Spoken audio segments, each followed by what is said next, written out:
नमस्कार, एसके दमदार ट्रेड्स में आपका स्वागत है। वीडियो में रहेंगे अगले आधे घंटे आपके साथ और हमारे साथ देने के लिए आशीष बहेती और राजेश सतपुते पिछले शो से बने हुए हैं। साथ ही सोनी पटनायक और अमित सेठ भी अपने टॉप ट्रेड्स के साथ आज हमारे साथ जुड़ने वाले हैं। 2025 के मार्केट आउटलुक पर कंप्लीट सर्कल के मैनेजिंग पार्टनर और CIO गुरमीत चड्ढा से होगी एक खास बातचीत और मार्केट टेक्निकल्स पर चर्चा करने के लिए हमारे साथ होंगे JM फाइनेंशियल के डायरेक्टर और head of research Rahul Sharma. लेकिन इससे पहले एक नज़र ज़रा मार्केट पर, और देखिए इतनी वॉलेटिलिटी जो शायद दोनों तरफ आपको इस समय परेशान कर रही होगी मार्केट में। निफ्टी अब एक बार फिर एक लोअर स्विंग लेता हुआ अब करीब 70 पॉइंट नीचे। बैंक निफ्टी जो भी कुछ मिनट पहले करीब 100 पॉइंट ऊपर हो गया था, अब वापस 20 पॉइंट नीचे। आई थिंक 1 2 3 4 5 छठी स्विंग है ये बैंक निफ्टी में 45 मिनट में, मतलब 7.5 मिनट पर स्विंग की एवरेज इस समय आपको दिखाई दे रही है। स्टॉक स्पेसिफिक लेकिन अच्छे मूव्स हैं, कुछ स्टॉक्स हैं जहां अच्छे मूव्स हैं। JSW एनर्जी अभी भी टॉप गेनर, हालांकि डे हाई से हल्का हुआ। अडानी एंटरप्राइजेस, आई थिंक ये माइनस की टॉप कॉल थी आज सुबह की। ये स्टॉक अभी भी डे हाई पर है, करीब 4% ऊपर दिखाई देगा आपको। IRB इंफ्रा में एक मूव आना शुरू हुआ है 2.5%। Biocon, Manappuram, union bank, Indian bank, कुछ स्टॉक्स है जहां पर इस समय फिर भी आपको ठीक ठाक मूव दिखाई देंगे। CSC एक और स्टॉक है। लेकिन जो स्टॉक्स नीचे हैं उनमें सबसे ज़्यादा प्रेशर डाला है इन्फोसिस ने, आज 1.5% नीचे इन्फोसिस। आई थिंक जो नैस्डैक के गिरने का प्रेशर था वो शायद ज़्यादा हैवी हुआ कंपेयर टू जो H1B वीज़ा वाली न्यूज़ थी। उसके अलावा ट्रेंट और एवेन्यू सुपरमार्ट्स दो और स्टॉक्स रहे जहाँ पर इस समय आपको गिरावट दिखाई देगी। बिरु, तो ये थी अब तक के बाजार की अब तक की समरी। लेकिन आज याद रखिएगा लिस्टिंग हैवी डे भी है। बेनिटी हॉस्पिटैलिटी करीब इशू प्राइस 643 था, वो हो गया आपकी स्क्रीन पे। उसके बाद कैरन इंडिया का यहाँ भी इसकी लिस्टिंग होनी है आज, और सेनोसिस फार्मास्यूटिकल्स, माफ़ कीजिएगा, ये भी अगर आप देखें आज लगभग इसकी लिस्टिंग जो है वो करीब 54% के प्रीमियम के साथ। और कैरोरा थोड़ा सा अगर आप देखें तो यहाँ पे मायूस करने वाली, और वेनेटिव की लिस्टिंग जो है वो 10%, अप्रॉक्सीमेटली 12% ये मान के चलिए। तो आंशिक रूप से अगर आप देखें तो थोड़ा सा यहाँ पे मायूसी भी है, बट बाकी दो लिस्टिंग्स जो है वो अच्छी हैं। बट सेनोस फार्मा की जो लिस्टिंग है वो फिर भी बहुत प्रभावशाली है। 589.90 पे करीब 50% के लिस्टिंग गेन की यहाँ पे उम्मीद है। चलिए अब एक काम करते हैं, ट्रेड्स पिक करना शुरू करते हैं और फ्रेश पर्सपेक्टिव लेके सोनी पटनायक और अमित सेठ जी जुड़े हैं। Soni ji good morning. Ma'am, volatility तो एक्सट्रीम है और फार्मा ने एक अच्छा लीड लिया है इस बाजार में। आपका टेक, आपके दो ट्रेड्स। जी गुड मॉर्निंग एवरीवन। देखिए वीरेंद्र जी, यहाँ पे मेरा आज थोड़ा सा बैलेंस अप्रोच रहेगा। एक बाय आइडिया है और एक सेल आइडिया। मुझे अभी भी लगता है कि मार्केट ओवरऑल जो है थोड़े से कंसोलिडेट हो रहे हैं, और ये कंसोलिडेशन रेंज से जब तक बाहर नहीं निकलता है आपको दोनों साइड के मौके मिलेंगे। सो बाय आइडिया यहाँ पे रहेगा पॉलीकैब में। पॉलीकैब आज हम देख सकते हैं कि एक अच्छा सपोर्ट पकड़ा हुआ है 7140 7150 फ्यूचर्स में। फ्राइडे के लोज को भी वही लेवल पे डिफेंड किया है। 10-20 एक्सपोनेंशियल मूविंग एवरेज यहाँ पे क्रॉस करने की कोशिश कर रहा है। मुझे पॉलीकैब फ्यूचर्स में आप बाय कर सकते हैं करंट लेवल पे। हल्की सी डिक्लाइन अप टू 7260, वहां तक भी आप बाय कर सकते हैं। स्टॉप लॉस यहाँ पे रहेगा 7150 फ्यूचर्स में, और टारगेट यहाँ पे 7450 और 7500 के रहेंगे यहाँ पे टारगेट्स। तो ये पहला बाय पिक। दूसरा रेकमेंडेशन एक सेल का आइडिया है। सेल यहाँ पे है पिडिलाइट में। पिडिलाइट में हम देख सकते हैं कि आज एक अच्छा ब्रेकडाउन दिया है। इनफैक्ट अपने ऑप्शन चेन ब्रेकडाउन और इंट्राडे चार्ट्स पे भी ब्रेकडाउन आया है। सो पिडिलाइट फ्यूचर्स यहाँ पे सेल करने की सलाह रहेगी। स्टॉप लॉस रहेगा 2935, टारगेट है 2850 और 2830 के दो टारगेट्स रहेंगे। Okay, interesting. एक ही स्पेस से लगभग एक ही स्पेस से आपने एक स्टॉक को रियल स्टेट इंसुलेटर स्पेस में शॉर्ट किया है, एक को long. Amit ji good morning, आपका ट्रेड आज का। Ji good morning Viren ji, good morning Anuj ji and everybody on the panel.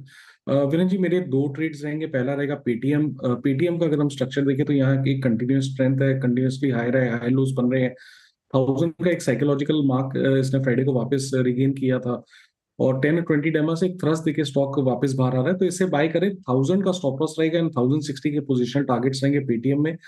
मेरा दूसरा स्टॉक रहेगा ग्लेनमार्क। ग्लेनमार्क का अगर स्ट्रक्चर देखें तो स्टॉक ने आज अपना 50 डेमा रिगेन किया है, पिछले 20-25 दिनों का यहाँ पे एक टाइट साइडवेज कंसोलिडेशन था, उसका भी हम रेंज ब्रेकआउट देख रहे हैं। और ओवरऑल अगर निफ्टी फार्मा का चार्ट देखें तो वहां पे भी ब्रेकआउट और रिलेटिव स्ट्रेंथ सबसे ज्यादा स्ट्रांग है। तो इसे बाय करें, 1580 का स्टॉप लॉस रहेगा और 1640 के टारगेट रहेंगे ग्लेनमार्क में। चलिए अब चलते हैं बहती जी के पास। बहती जी बताइए आपकी दो ट्रेड्स। जी अनुज जी, औरो फार्मा पे खरीदारी की सलाह रहेगी। फ्रेश स्टॉक में मोमेंटम बन रहा है और जिस हिसाब से स्टॉक अभी भी 200 डेमा से नीचे हमें लग रहा है कि यहाँ पे एक पुल बैक देखने मिल सकता है। सेक्टर टेलविंड बहुत स्ट्रांग बना हुआ है, तो यहाँ पे खरीदारी करने की सलाह है। जो स्टॉप लॉस इसमें मेंटेन करना है वो 1260 का एक एसएल मेंटेन करे, 1300 का पहला टारगेट और 1330 के दूसरे टारगेट के लिए इसमें खरीदारी की जा सकती है। दूसरा जो स्टॉक हमें अच्छा लग रहा है वो चोला फाइनेंस का। थोड़ा सा स्टॉक लोअर लेवल पे जरूर आया है ऊपर से खुलने के बाद, बट हमें लग रहा है कि अभी कूल ऑफ में एक बार पोजीशन बनाई जा सकती है लॉन्ग साइड में। जो स्टॉप लॉस इसमें मेंटेन करना है वो 1190 का एक एसएल मेंटेन करे। ऊपर में हमें लगता है इसमें वापस 1240 तक का जोन देखने मिल सकता है। ओके, बिल्कुल यहाँ पर अच्छी सुबह से बाइंग इंटरेस्ट है। सतपुते जी आपकी दो ट्रेड्स। हाँ जी। अनुज जी देखिए, एक फार्मा से ही रहेगा। सुबह भी मैंने फार्मा पे ही थोड़ा फोकस रखा है। एक लुपिन एक अच्छा लगा, डिवीज अच्छा लगा। जो अभी जो नया अच्छा लग रहा है दैट इज सन फार्मा। मुझे लगता है बहुत ही क्लीन ब्रेकआउट है सन फार्मा में। इसका जो टारगेट रहेगा अनुज जी वो 1920 रहेगा इनिशियल, सेकंड टारगेट 1950 तक का मुंह मिलेगा। तो सन फार्मा बाय करें, स्टॉप लॉस रहेगा 1860 का। At the same time Adani group में थोड़ा मोमेंटम जो है आप कह सकते हैं कि अच्छा है ट्रैक्शन।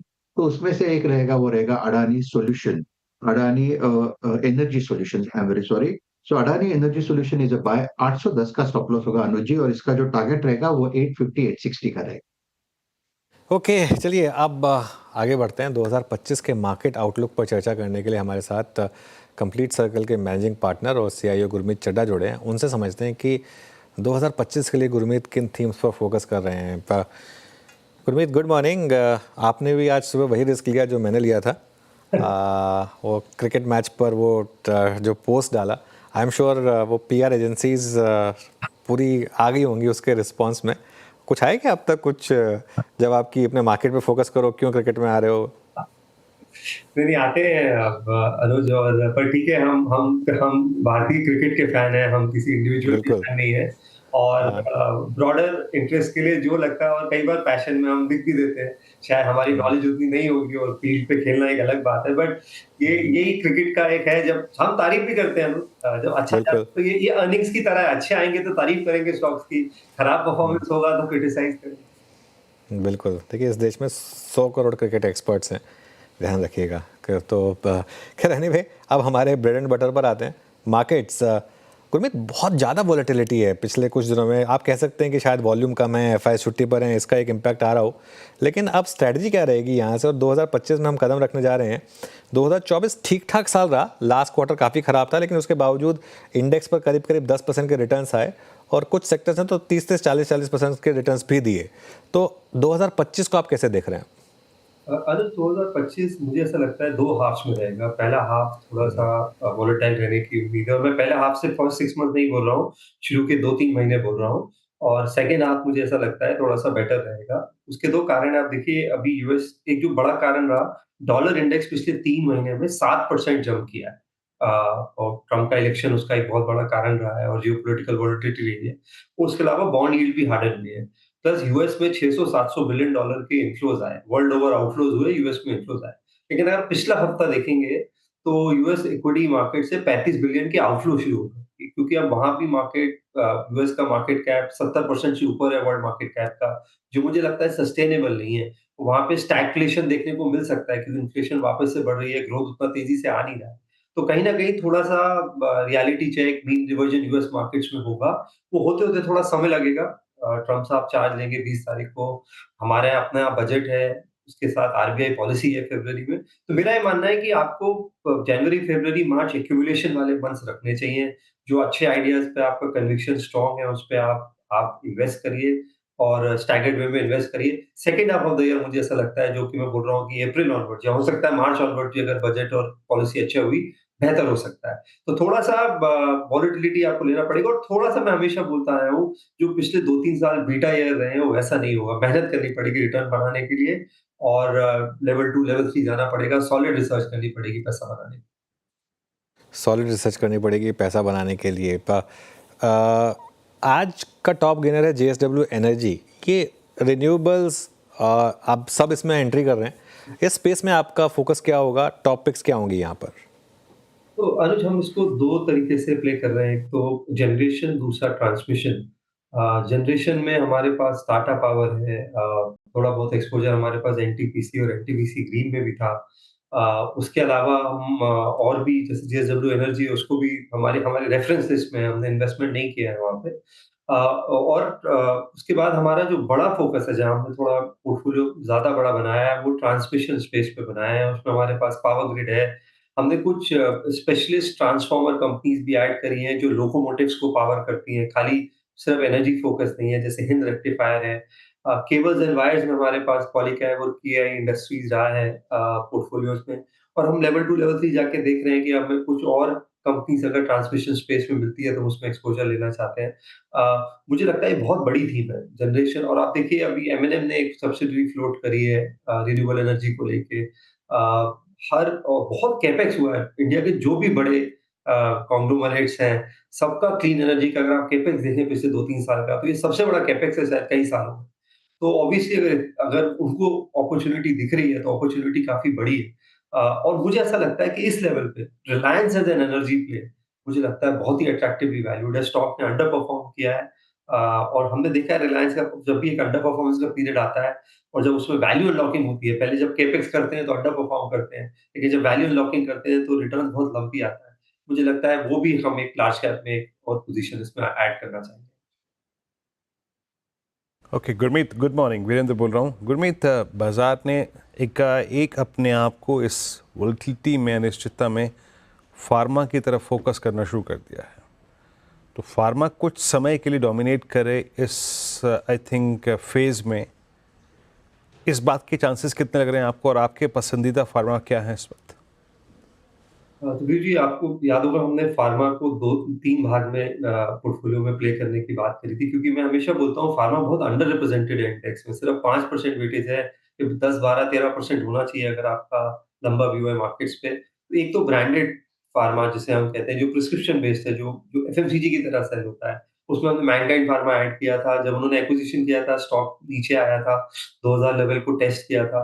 जब उन्होंने सीरम को एक्वायर किया था, स्टॉक ने नया हाई बनाया पिछले हफ्ते और बहुत अच्छा कर रहा है। कंज्यूमर हेल्थ बहुत अच्छा कर रहा है, वुमन फर्टिलिटी पे फोकस है एक्विजिशन के बाद।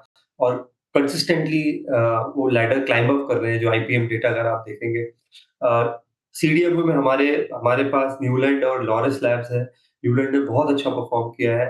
लॉरस में अब थोड़ा-सा मुझे लगता है ट्रैक्शन देखने को मिला है। मुझे लगता है अगला 2 क्वार्टर लॉरस के लिए काफ़ी इम्पोर्टेंट है, क्योंकि बहुत सारे मॉलिक्यूल्स फेज़ 3 में हैं। लगभग-लगभग 17 मॉलिक्यूल्स हैं फेज़ 3 में, तो सक्सेस रेट बढ़ जाता है और ये बिज़नेस लंपी है। तीसरा हमने एक छोटी कंपनी अभी रिसर्च करना शुरू करी है, ब्लिस जीवीएस फार्मा। ये 250 के आसपास ब्रांडेड फॉर्मुलेशंस हैं इनके। ये एंटीबैक्टीरियल, एंटीवायरल, एंटी मलेरियल और एंटी इन्फ्लेमेटरी सेगमेंट्स पे बहुत स्ट्रॉन्ग है। और ये सपोजिटरीज बनाती है। सपोजिटरीज और पेसिलरीज क्या होता है, अगर आप मेडिसिन स्वॉलो नहीं कर सकते हैं तो आपकी बॉडी में इंसर्ट की जाती है। तो ये एक स्पेशलिस्ट प्ले है कॉन्ट्रैक्ट मैन्युफैक्चरिंग में। इस पे हमारी थोड़ी-सी हमने अभी-अभी थोड़ा बहुत इस पे रिसर्च और एक्सपोज़र लेना शुरू किया है। और हम देख रहे हैं हॉस्पिटल स्पेस में नारायण हृदयालय को, कि हमें ऐसा लगता है कि जैसे ही प्रधानमंत्री की योजना जो 10 लाख की है सीनियर सिटीज़न की, वो प्रॉपर्ली इम्प्लीमेंट होगी अगले 6 महीने, 12 महीने में, तो हॉस्पिटल एक बहुत अच्छा प्ले हो सकता है और नारायणा सबसे रीज़नेबली वैल्यूड है। ओके, अच्छा गुरमीत जी, आई थिंक थोड़ा बाजार हतोत्साहित, जिसे कहते हैं डिमोरलाइज्ड है केपेक्स की फिगर्स को देखने के बाद और कमेंट्रीज के बाद। कैपिटल गुड्स में शार्प डैमेज है, प्राइस डैमेज। आई मीन चाहे वो एलएनटी हो, चाहे वो सीमेंस हो, कमेंस हो, एबीबी हो। अभी आप लोग इस डिप को कंसिडर कर रहे हैं to buy for long term, या फिर अभी अवॉइड कर रहे हैं, आपको लगता है कि भी पेन और है? वैल्यूएशंस हाई है, मैं ये नहीं बोलूँगा पेन हो रहा है, हो सकता है थोड़ा और टाइम करेक्शन देखने को मिले, बट ऑर्डर विन्स होती जा रही हैं। तो और वीरू जी आप देखिए क्या मूवमेंट आया है पिछले 2 साल में। आप एल&टी की बात करिए, उसका प्राइस मूवमेंट देखिए क्या रहा है पिछले 2 साल में। सीमेंस को देखिए, एबीबी को देखिए। तो आपको यहाँ पे थोड़ा सिलेक्टिव होना पड़ेगा, जहाँ पे वैल्यूएशंस रीज़नेबल हैं और जहाँ पे ऑर्डर विन्स का मोमेंटम अच्छा है। तो मुझे लगता है कि कैपिटल गुड्स का एक सब सेगमेंट डिफेंस है, और उसमें डिफेंस टेक है, स्पेशली जो अगर आप देखिए अब एयरक्राफ्ट के ऑर्डर्स उतने नहीं हो रहे हैं, लेकिन ड्रोन्स के ऑर्डर ज़्यादा हो रहे हैं। एक एयरक्राफ्ट 550 करोड़ का आता है, लेकिन ड्रोन आप कपल ऑफ करोड़ में बना सकते हैं, प्लस मैन पावर लॉस के चांसेस नहीं है। ड्रोन आप अपने बेस स्टेशन पे बैठे फायर कर सकते हैं, रॉकेट्स हैं। तो आपको थोड़ा-सा, जैसे मैंने बोला शो के शुरू में, आपको लेवल 2 जाना पड़ेगा, आपको देखना पड़ेगा कि कहाँ वैल्यूएशन रीज़नेबल है और मोमेंटम और ग्रोथ अच्छा है। तो ये वो साल है जब आप, अगर आप ओवरपे करेंगे या आप सिर्फ इस होप पे करेंगे स्टॉक गिर गया है और वैल्यू अच्छा है, तो मैं वैल्यू बेस्ड इन्वेस्टिंग कर लूँ, वो नहीं चलने वाला है। आपको एक वैल्यूएशन रीज़नेबल ग्रोथ पे वाला कॉन्सेप्ट को 2025 में प्ले करना पड़ेगा।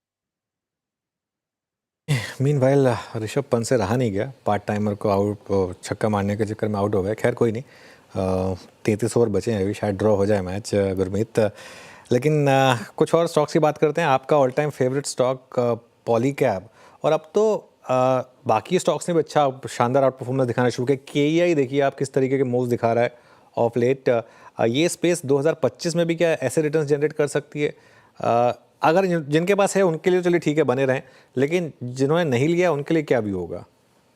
मेरा व्यू है कि इंक्रीमेंटल शायद ऐड करना नहीं बनता है इन वैल्यूएशंस पे। आप जो है होल्ड करिए, आई थिंक स्टेडी रहेंगे, क्योंकि जैसे मैंने बोला वैल्यूएशंस चाहे केआई हो, पॉलीकैब हो, या और भी जो मेजर है, वो मुझे लगता है जो बाकी, अगर आप होम इम्प्रूवमेंट थीम पे आए, हालांकि Polycab infra, housing, home improvement तीनों पे प्ले है, अगर आप होम इम्प्रूवमेंट पे आए तो थोड़ा सा जो वुमेन सेंट्रिक प्लेज है, किचन अप्लायंसेस, कुकवेयर, वो मुझे ज्यादा एक्साइटिंग लगती है। हमने भी स्टोवक्राफ्ट पोर्टफोलियो में पीछे ऐड किया था, सॉफ्ट ने बहुत अच्छा किया है, उन्होंने गाइडेंस बढ़ाया है, उन्होंने मार्जिन गाइडेंस अपवर्ड रिवाइज किया है, किचन अप्लायंसेस में मार्केट लीडर है। वॉलमार्ट को तो सप्लाई करते ही थे किचन अप्लायंसेस और कुकिंग वेयर, अभी आइकिया ने भी उनको अप्रूव किया है। तो मल्टीपल ग्रोथ लीवर्स हैं, वैल्यूएशन अभी भी रीजनेबल है स्टोवक्राफ्ट के, वो आप देख सकते हैं। और भी जो थोड़े होम इम्प्रूवमेंट प्लेस है जहाँ पे परफॉर्मेंस बहुत अच्छा नहीं रहा है, चाहे वो टाइल मेकर्स हैं, चाहे वो ओवरऑल और इलेक्ट्रॉनिक्स और कंज्यूमर ड्यूरेबल सेगमेंट है, वहां पे फोकस मुझे लगता है ज्यादा करेंगे तो बेटर रिस्क रिवॉर्ड। बिल्कुल। अच्छा, एक और स्पेस जो जिसने इस साल काफ़ी अच्छे रिटर्न्स दिए वो थे रियल एस्टेट। क्या ग्राउंड पर भी प्राइसेस काफ़ी इम्प्रूव हुए और स्टॉक प्राइसेस भी काफ़ी इम्प्रूव हुए? यहाँ पर क्या भी होगा? अनुज, आपको देखना पड़ेगा कि वहाँ भी रनअप अच्छा हुआ है। जैसे डीएलएफ है, उन्होंने अभी लास्ट क्वार्टर जो प्रोजेक्ट लॉन्च किया, जो हम 100 करोड़ के अपार्टमेंट लॉन्च किए उन्होंने, जो जो कैबिलियर्स के फर्दर एक्सटेंशन है, तो काफी अच्छी बुकिंग आई है। तो प्री बुकिंग नंबर हो सकता है 10-12 हजार करोड़ हो, जो इस क्वार्टरली अपडेट में शायद देखने को मिलेगा। रीट आ रहा है, वो अपने ऑफिस अपना साइबर हब जो है उसको मोनेटाइज करना चाहते हैं। तो आपको थोड़े ग्रोथ लीवर्स देखने पड़ेंगे। एक तो लग्जरी अच्छा कर रहा है, मिड सेगमेंट और अफोर्डेबल अभी भी उतना उतना अच्छा नहीं कर रहा है। तो आपको ज्योग्राफी वाइज थोड़ा-सा सिलेक्टिव होना पड़ेगा। तो और मैं बिलीव करता हूँ कि रियल एस्टेट में थोड़ा आपको टैक्टिकल होना चाहिए। स्ट्रक्चरल होके क्योंकि आप लंपी परफॉर्मेंस आता है और फिर कुछ नहीं होता है कई साल तक। तो हम पोर्टफोलियो में बीएलएफ को रेडार में रखा हुआ है हमने। कुछ साउथ बेस्ड डेवलपर्स को, जैसे ब्रिगेड है, प्रेस्टीज है, वो हमारे पोर्टफोलियो में।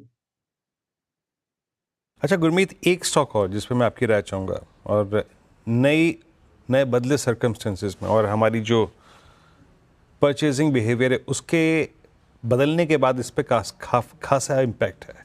मेरे ख्याल से एवेन्यू सुपरमार्ट की बात अगर मैं करूं तो ये इसके करियर का सबसे बड़ा एक प्राइस डैमेजिंग क्वार्टर रहा। मतलब 5500 रुपये का स्टॉक आज 3500 रुपये, 2000 रुपये उड़ गया। ये क्विक कॉमर्स ने वाकई क्या प्राइस मतलब डैमेज किया है? और अब ये हमारी अगर बाइंग बिहेवियर में पैरिटी आ रही है, मतलब इस प्रकार की टेंडेंसी है, तो क्या इसमें प्राइस डैमेज होगा? वो अर्निंग से विजिबल होगा इस बार? मुझे लगता है प्राइस डैमेज शायद हो ना हो। फिर उनको अपना थोड़ा मॉडल जो ब्रिक एंड मोर्टार है उसको हाइब्रिड करना पड़ेगा, और वैल्यूएशन उनका मॉडल था, वो स्टोर, ज्यादातर स्टोर एवेन्यू खुद ओन करता है, जो कि कॉस्ट हैवी मॉडल है। और अगर आप ब्लिंकिट देखें तो इनके डार्क स्टोर्स होते हैं, हिडन स्टोर होते हैं। हिडन स्टोर का मतलब क्या है? आपको दिखेगा नहीं स्टोर है, आपके ऑर्डर पैटर्न के हिसाब से प्री पैक्ड चीजें पड़ी होती हैं। और आप उस तभी वो 15-20 मिनट में आपके घर पे डिलीवर हो सकता है, क्योंकि आप फ्रेश ऑर्डर देके कोलेट करके तो नहीं कर सकते उसको डिलीवर। तो टेक्नोलॉजी एक बहुत बड़ा रोल प्ले कर रहा है, प्लस कन्वीनियंस एक बहुत बड़ा रोल प्ले कर रहा है। मेट्रोज़ में पार्किंग इश्यूज़ हैं, ट्रैवल इश्यूज़ हैं, आप उतना टाइम नहीं स्पेंड करना चाहते हैं आप ग्रोसरीज़ पे और डेली नीड्स पे। तो मुझे लगता है कि मॉडल चेंज करना पड़ेगा टाइम के साथ, और ये यूएस में हुआ है, ये हमारे यहाँ भी हुआ है। यूएस में ऑनलाइन कंजम्पशन 5 से 33% हो गया पिछले 15 साल में। हमारे यहाँ अभी 5.5% है। तो ये बढ़ने वाला है, ये कम नहीं होगा, और इसलिए आप देखिए सब लोग फंड रेज़ भी कर रहे हैं। बिग बास्केट ने भी पैसा रेज़ किया जो टाटा ओन्ड है। अमेज़न घुस गया है क्विक कॉमर्स में। मुझे लगता है ये रियलिटी है, और इसमें जो शुरू में लीड ले जाता है और एक बार 50% से ऊपर मार्केट शेयर कर लेता है, वो फिर काफ़ी डोमिनेट करता है। तो हमारे पोर्टफोलियो में ज़ोमैटो है, और स्विगी हमने थोड़ा-सा प्री-आईपीओ किया था, तो हम थोड़ा लकी रहे अपने कुछ क्लाइंट्स के लिए। तो ये दोनों के थ्रू हम प्ले कर रहे हैं, और इस स्पेस को थोड़ा और क्लोज़ली ऑब्ज़र्व करेंगे, और इसमें आप देखिए आपको थोड़ा-सा और एक लग्ज़री प्ले, आप देखिए एयरपोर्ट एक ऐसा स्पेस है जिसका जो अब खाली ट्रैवल वेन्यू नहीं रह गया है, शहर से दूर है, वो भी अपने आप में एक शॉपिंग और रिटेल एक्सपीरियंस दे रहा है। तो वो भी एक नया कंज़म्पशन सेंटर बन के उभर के आ रहा है। एयरपोर्ट के आस-पास एरो सिटीज़ बन रहे हैं बड़े शहर में, तो वहाँ वहाँ का भी लैंडस्केप चेंज हो रहा है। तो आपको इसको थोड़ा डिफरेंट वे में खेलना पड़ेगा। लग्ज़री कंज़म्पशंस को आप शायद ब्रिक एंड मॉर्टर से खेलिए, और जो बेसिक कंज़म्पशन है उससे आपको क्विक कॉमर्स और ई-कॉमर्स से ही खेलना पड़ेगा।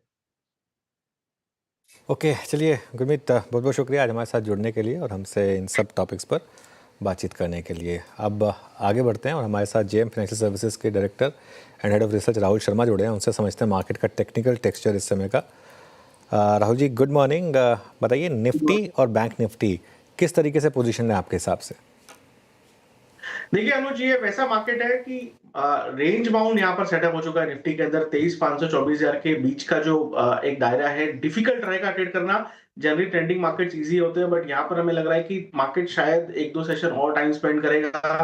पिछला पूरा वीक हमने इस रेंज के बीच में निकाल दिया, और एक तरह से सिल्वर लाइनिंग ये है कि वीक ऑन वीक बेसिस में हायर हायर लो बना है निफ्टी के अंदर, यानी कि 23,540 के आसपास का जो लो है वो एक तरह से बेस बन जाता है इस वीक के ट्रेडिंग सेटअप के लिए। और ऊपर में आई थिंक 23,800 के ऊपर अगर हम सस्टेन करते हैं तो 24,150 तक की जाने की पूरी पूरी संभावना है। तो यहाँ पर इफ एंड बट जरूर है, क्योंकि मार्केट का सेटअप फिलहाल ऐसा है। आई थिंक एक सेक्टर जो क्लियरली आउट परफॉर्म कर रहा है, जहां पर इजियर ट्रेड्स है, जहां पर रिस्क रिवॉर्ड अभी भी फेवरेबल है, वो है फार्मा। फार्मा में इंडेक्स ने लास्ट वीक में एक बड़ा ब्रेकआउट दिया, और हमें लगता है कि जब तक ये निफ्टी के अंदर जो एक तरह से बैक एंड फोर्थ एक्शन चलता रहेगा, तब तक आई थिंक फार्मा के अंदर आप ध्यान देके चल सकते हैं। फार्मा इंडेक्स में लगता है कि इंडेक्स लेवल पे आपको तकरीबन 3 से 4% की अपसाइड और शॉर्ट टर्म में देखने को मिल सकती है, यानी कि स्टॉक्स के अंदर आपको तकरीबन 5 से 10% के मूव्स इन लेवल से भी देखने को मिल सकते हैं। इनमें से हमारा टॉप पिक है औरोबिंदो फार्मा।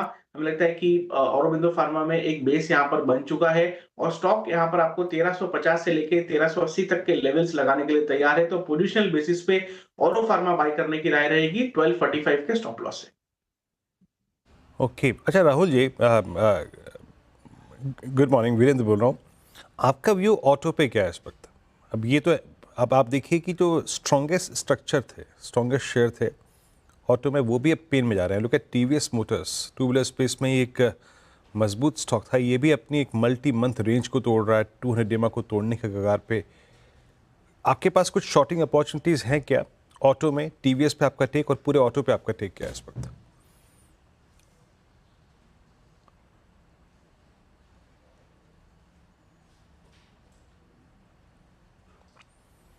मेरे ख्याल से मैं राहुल जी के जवाब का इंतज़ार कर रहा था, लेकिन अब ये लग रहा है वो उनका जो आउटपुट है ना वो फ्रीज हो गया। खैर, प्रश्न मैं अपना दाग चुका हूँ, कुछ देर में उनका उत्तर आएगा, लौट के उनके पास जाएंगे।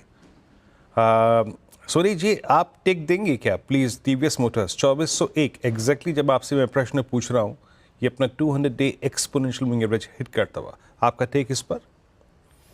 Virendra ji, entire auto space में रोल ओवर्स थोड़े से वीकर साइड पे हुए हैं, शॉर्ट रोल ओवर्स हो रहे हैं, और ये मंथ ऑन मंथ बेसिस हम देख सकते हैं कि ये सेक्टर अंडर परफॉर्म कर रहा है।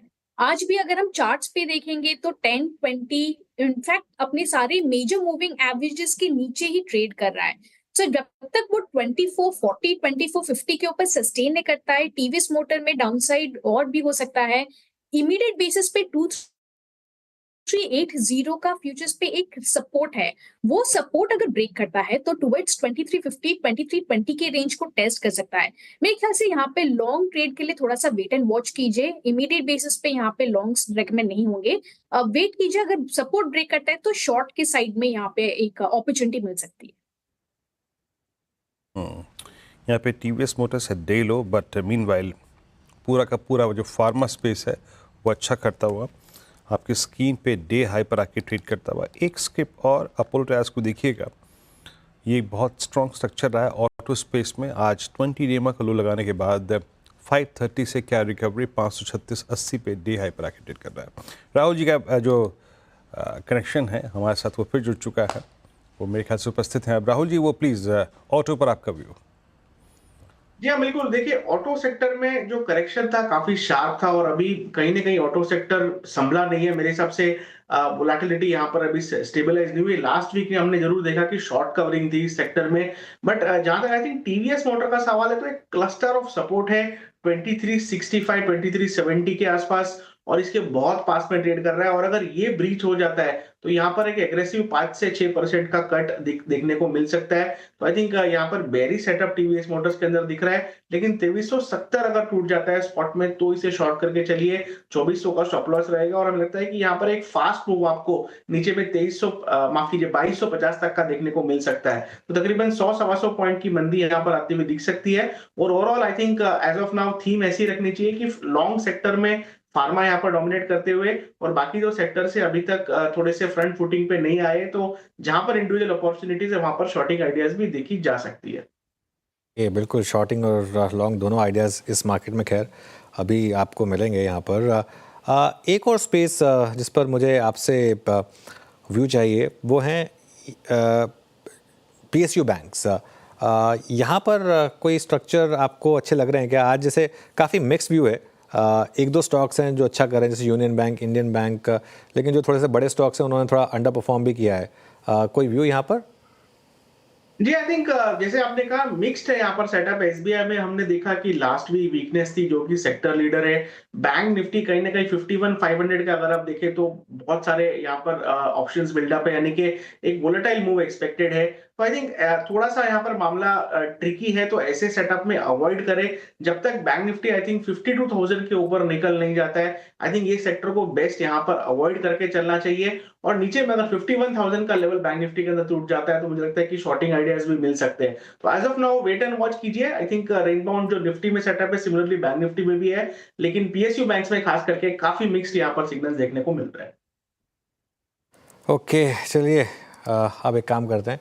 राहुल जी बहुत बहुत शुक्रिया आज हमारे साथ जुड़ने के लिए और हमसे इन सब टॉपिक्स पर बात करने के लिए। अब इस शो को यहीं समेटेंगे, तो वीरू और मैं आपसे इजाज़त लेंगे और एक छोटे से ब्रेक के बाद कंचन और श्रेया लेकर आएंगे ट्रेडर्स हॉटलाइन।